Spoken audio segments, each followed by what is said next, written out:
金價相信大家其實呢排嚟講都係一個好 hit 嘅呢一個 topic 啦。特別係今日啦，咁又創新高啦。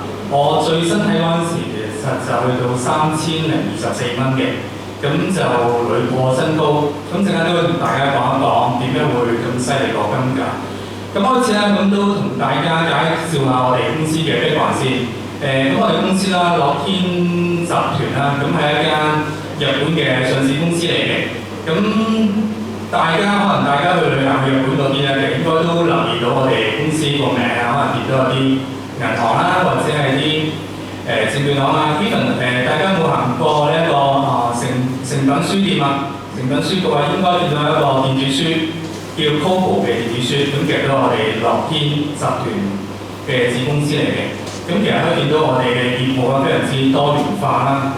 咁而至於啦，我哋樂天香港啦，咁金融嚟講兩間子公司嘅，咁分別就大家見到嘅左手邊啦，見到我哋有樂天嘅呢一個證券啦，咁我哋就從事呢一個外匯交易嘅，咁其實都係證監會嘅持牌機構嚟嘅。咁喺2003年開始啦，咁我哋樂天證券就已經服務㗎啦，咁去到而家就已經係超過20年嘅歷史啦。咁右手邊嗰度啦，咁大家可以見到我哋就今日我嘅主題就呢一個樂天證券金業。咁幾時開始咧？喺2019年嗰陣時就開始服務俾我哋嘅客戶啦。咁就提供一個現貨同埋白銀嘅交易嘅。咁喺香港嚟講，如果你話相信買金同買外匯嘅，如果有經驗嘅朋友啦，咁都知我哋公司其實都係一間都比較有實力嘅公司嚟嘅。咁有興趣嘅話啦，咁都可以同我哋後面嘅同事可以做翻個聯絡，做翻個開戶啦。咁我哋今年呢度嚟講啦，咁我哋做嘅倍數啦，提供200倍嘅槓桿，可以俾大家做翻個交易嘅。咁如果你話比較新啲嘅朋友嘅話，200倍會唔會好大咧？咁事實上係好遠嘅。咁當然嚟講就唔建議大家開咁大槓桿啦。咁個原理就好似我哋買樓咁樣，咁我哋就俾一個首期，咁另外嘅話就用孖展，咁就可以買一個好大嘅銀碼，咁可以做到一個槓桿嘅效果。就唔使咁多錢出嚟。咁同埋啦，我哋公司啦，我哋個平台有冇人知我哋公司個交易平台係咩平台啊？我哋用呢個 MT4 嘅 MT4 啦，其實係一個好出名嘅呢一個做金或者其他嘅 CFD 嘅交易平台第三方啦。咁相信好多其他唔同嘅 broker 啦，或者做金嘅公司啦，咁都係用翻呢個 CFD 嘅MT4 嘅平台啦。咁咩好處咧？咁譬如大家如果喺其他公司做開交易嘅，咁轉過嚟嘅話就唔使話，咦我又重新又要學過喎，咦我又要重新熟悉晒啲 platform 嗰啲，咁就無縫咁樣轉過嚟啦，就唔使話我又重新學過，咁就會方便翻大家做交易啦，喺呢一方面嚟講。咁最後我哋都有一個 VIP tier 啊，咁我哋嘅交易嘅買賣點差咧，其實就低到0.15嘅啫。0.15嘅話，其實如果大家去做開呢一個交易黃金嘅朋友啦，都知呢個點差係非常之低㗎啦。可能上係市面上嚟講係最低嘅一間，可以咁樣講。因為就冇其他譬如咩手續費啊、證費啊、交易費啊，咁其他都冇嘅，淨係收一個點差就做0.15嘅啫。咁如果有興趣交易黃金嘅朋友啦，咁點樣交易咧？咁其實我哋都同大家就揀咗啦，市面上嚟講啦，咁我哋比較就 popular 嘅幾種嘅交易方式。第一種就實物黃金啦，大家見到張圖啦，呢一張圖嘅實物黃金係一個標準嘅400安士嘅金條嚟嘅。因為呢個 PPT 係幾日前整啦，咁其實都係2900蚊嘅每安士美元啦。咁400安士嘅話，其實就計翻個價值啦，就116萬美金㗎啦，就非常之誇張。就等於差唔多成900萬嘅港元啦。900萬港元呢個價格啦，咁其實我哋可以而家樓價跌咗啦，基本上可以full pay買到好多樓㗎啦，甚至乎可能樓價平少少嘅話，咁就可以買到2間都可能都買到嘅。咁同埋啦，咁貴重嘅金條係點樣去保存咧？我相信呢個都係一個問題啦。我哋所以揾一個好咩夾萬咁樣去鎖住佢咧，驚唔驚俾人知道？驚唔驚俾人偷咧？咁其實呢一個都係一個好大安全嘅呢一個隱憂，同埋咁貴嘅價格啦，都未必我哋普通散戶可以做到嘅。咁第二樣嘢啦，就係紙黃金啦。紙黃金嘅話就價錢吸引啦，咁就唔使話去到咁大嘅手數啦，就買1安士都可以嘅。咁同埋都唔使話存倉啊，或者係鎖住佢啦，咁就個儲存都方便嘅。但問題嚟講個點差比較大啲，因為紙黃金嘅話或者買一賣嘅點差非常之大，同埋呢啲啦可能都要等翻銀行啦個開門閂門啦，咁你先至可以做到個買賣啦，就個時間上都有個局限性喺度啦。咁好啦，咁我哋公司啦，樂天呢個係做翻呢一個現貨嘅黃金買賣嘅。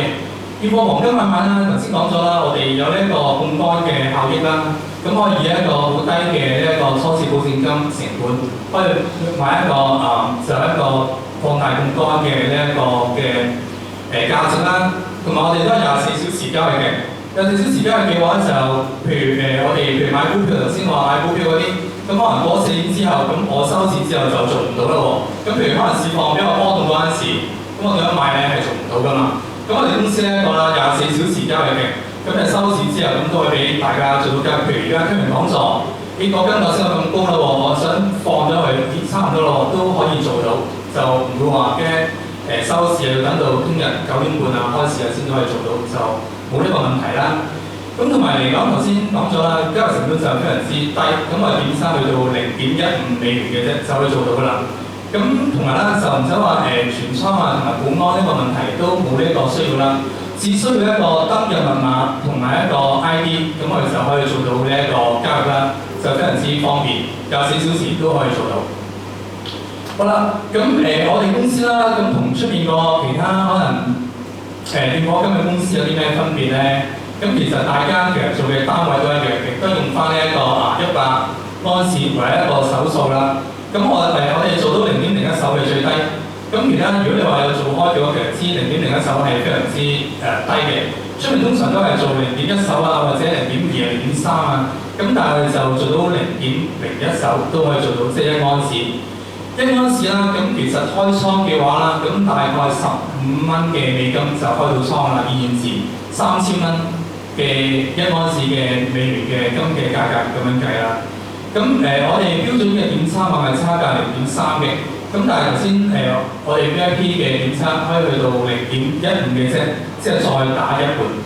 咁個保證金要求啦，咁如果以翻一手嚟講啦，咁我哋就1450蚊，以翻金價2900蚊咁樣計算啦，咁而家嘅話可能就會多少少啦。大概就1500零蚊啦，咁我預計，咁就可以做到一手嘅開倉啦。咁但係如果你話我做細啲喎，0.1手得唔得咧？都冇問題嘅。咁1手嘅話，咁我哋開倉價就其實140幾美元就得啦。如果1安士咧，咁就15蚊到，咁其實就開到倉啦。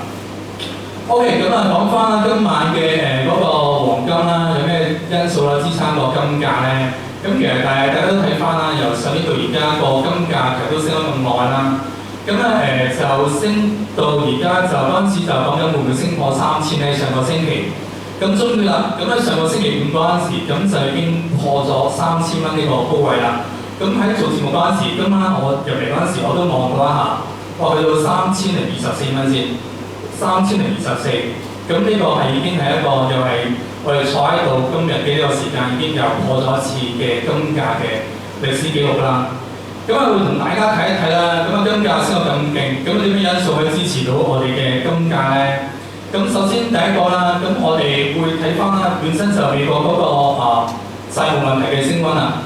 咁美國債務問題嘅呢幅圖啦，其實可以見到啦。咁美國債務問題由幾年前啦，已經係開始不停咁樣累積㗎啦，咁去到而家今日呢個時間咧，其實就去到36萬億嗰個美元嘅嗰個債務㗎啦。咁有咩概念咧？咁其實36萬億其實已經高過美國嘅 GDP 㗎啦。咁美國 GDP 啦，一年嚟講係講緊29萬億嘅，29萬億。咁係講緊平均每個美國嘅市民啦。咁36萬億嚟講，除翻我要孭幾多債咧？咁大概就11萬美元嘅。咁樣除翻開嘅話去計算啦，咁所以其實嗰個美國債務問題嚟講，其實一個都會令到導致到美元啦個信心會有一個問題啦。咁其實呢個嚟講都會支撐到個金價啦，會上升嘅一個主要嘅原因啦。因為始終美元同埋黃金係一個掛鈎嘅，咁你美元嘅話債務越嚟越多嘅話，咁就會令到我哋覺得，嗰個買美元嗰度會唔會再安全啊，咁就衍生到就黃金啦，咁就會一個避險嘅工具啦，咁就推升黃金嘅一個因素啦。咁同埋啦，我哋喺翻3月頭啦，都睇到一個亞特蘭大啊，嗰個叫做嗰個 GDP Now 嘅預測啊。咁喺月尾嗰陣時啦，咁其實都仲預測啦嗰個GDP 啦，咁其實有1.5% 嘅嗰個增長嘅。咁到2月尾嗰陣時啦，去到嘅預測咧已經調到去一個負嘅1.5，咁去到3月頭嗰陣時啦，呢一個變翻就負2.8添。咁可想而知嗰個經濟增長喺今年嘅第一季啦，咁由正變負。咁呢個問題嚟講，其實都會令到我哋啦嗰個投資者啦，咁都會關心啦美國個經濟個 GDP 會唔會有一個衰退嘅風險咧？咁其實呢個因素嚟講啦，都好大程度啦，咁令到嗰個金價啦個避險嘅因素再次提升啦，咁會支撐到呢一個金價嘅。OK 啦，咁呢張圖啦，咁其實都係頭先都有主持人都講咗啦，咁全球對黃金嘅需求上升啦，咁睇翻2024年嚟講啦，咁其實個買金啦，其實個全球嘅需求其實都提升咗好多㗎啦。咁黃金嘅總需求達到1297噸㗎啦，創咗過5年以嚟嘅紀錄嘅。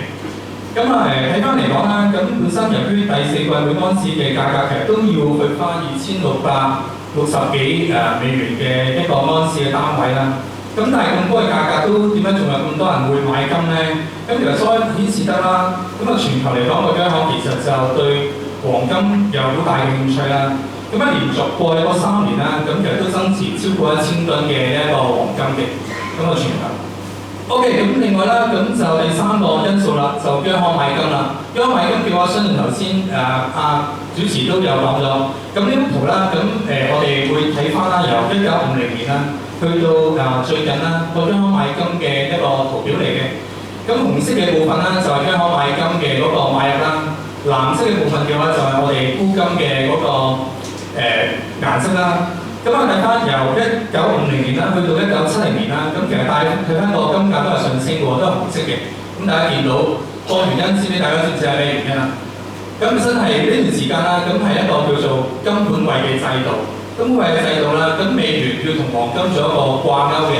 咁你美元嘅話有黃金去做一個 back up， 咁所以央行就會買金，咁導致呢個每年嘅話，你見到都會紅色。咁其他國家啦，咁就同呢一個美元做一個掛鈎。咁直至去到呢一個1977年啦，咁美國當時嘅總統尼克遜咁就宣布黃金就同呢一個美元就脫鈎啦。咁從此就黃金一個自由浮動啦，同美元脫鈎之後就自由浮動啦。自由浮動嘅話，見到1970年去到呢一個2010年啦，咁其實睇翻黃金個金價其實都係藍色嘅，咁就變相央行其實沽金啦，咁係獲多嗰個程度上啦，個力度啦係勁過買金好多嘅，見到嗰個圖嘅分佈啦。咁直到幾時咧？直到我哋睇翻啦，喺2008年啦，金融海嘯之後啦，咁就去到2010年開始啦，又重現翻呢個紅潮啦，買金嘅紅潮。個原因啦，大家都知08年就金融海嘯啦，咁同埋風險提升啦，咁就令到黃金再次獲得呢一個青睞啦。咁央行就大力買金啦。咁嗰個轉折點啦，咁去到2022年咧，咁個買金嘅程度啦，咁其實大家見到都會更加大嘅。咁主要原因係啲咩咧？大家有冇聽過2022年發生咗啲咩大事啊？咁就呢個俄烏戰爭啊！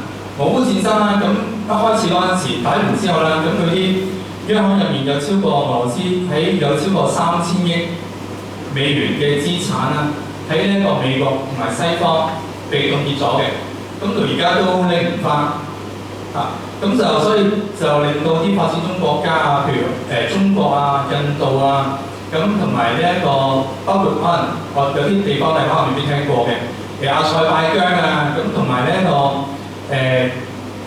伊朗啊呢啲咁嘅中東國家呢啲啦，咁買金就好大手咁樣買金，因為都驚一個問題啊，咁會唔會好似俄羅斯咁樣，我啲資產擺喺呢一個西方，擺喺美國或者歐洲嗰陣時，會唔會有啲咩問題咧？會唔會攞唔攞得翻咧？會唔會化為烏有咧？咁就導致咗發展中國家就大力買金，就令到個金價就升到上去2022年嗰陣時。